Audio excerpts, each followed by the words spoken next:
রেলগেটে ফ্লাইওভারের দাবিতে বিক্ষোভ। ফ্লাইওভার নিয়ে বিজেপির তৃণমূল কাজিয়া। এনজেপি স্টেশন লাগোয়া ঠাকুরনগরে রেলগেটে যানজট এড়াতে ফ্লাইওভারের দাবি বিজেপির, এবং তারপরেই শুরু হয় কাজিয়া। বিজেপি তৃণমূলের মধ্যে দ্বন্দ্ব।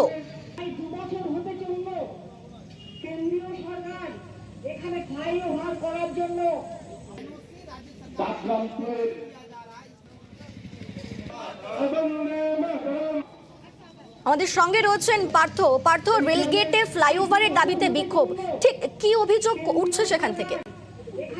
দেখো, ঠাকুরনগর রেলগেটে ফ্লাইওভার তৈরির দাবি কিন্তু বহু পুরনো।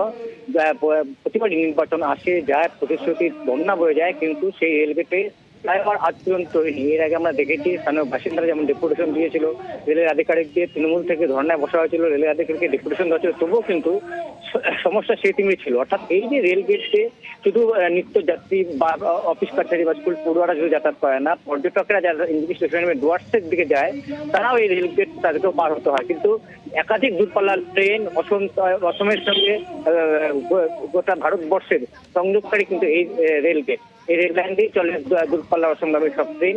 স্বাভাবিকভাবে দিনে প্রচুর ট্রেন চলে এবং ঘন্টার পর ঘন্টা দাঁড়িয়ে থাকতে হয়। যেটা বিজেপির অভিযোগ, স্থানীয় যে বিজেপি বিধায়িকা তাদের অভিযোগ, কেন্দ্র সরকার এর অনুমোদন দিয়েছে এবং যে অর্থের জন্য খরচ হবে সে অর্থ বরাদ্দ প্রায় পাকা, রাজ্য সরকার এনওসি দিচ্ছে না। সেই এনওসি না দেওয়াতেই কিন্তু এই কাজটা শুরু হচ্ছে না। অর্থাৎ সামনে যে 24-এ নির্বাচন, তার আগে ফের ময়দানে কিন্তু বিজেপি, এবং পাল্টা তাদেরকে কটাক্ষ ছাড়েনি তৃণমূল। তাদেরও পাল্টা দাবি যে এইসব লোক দেখানো আন্দোলন, কারণ তারা এর আগে বহুবার এই ধরনের আন্দোলন করেছে, কাজের কাজ কিছুই হয়নি।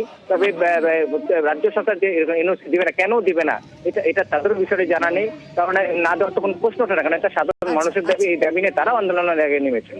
বেশ, রেলমন্ত্রী অশ্বিনী বৈষ্ণব মহাশয় তিনি এইটা স্যাংশন করে, শুধু তাই নয় 100% টাকা পর্যন্ত স্যাংশন করে দিয়েছেন, যে শুধুমাত্র এনওসি দেবে রাজ্য সরকার, তাকে কোনো টাকা দিতে হবে না, তাকে কিচ্ছু করতে হবে না।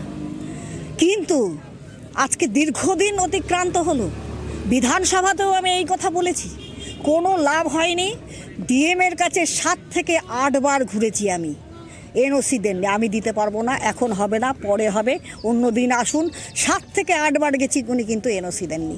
কেন এটা দেয়া হচ্ছে না?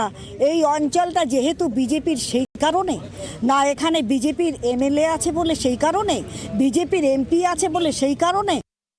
লোকসভার ভোট আসছে, এটা ওদের একটা নাটক। তো এটার জন্য যদি ওনারা দাবি করে থাকেন যে রাজ্য সরকার এনওসি দিচ্ছে না, এটা ওদের কাছে কোথায় তথ্য আছে যে রাজ্য সরকার এনওসি দিচ্ছে না? এটা তো আমরা কোনোদিন শুনিনি।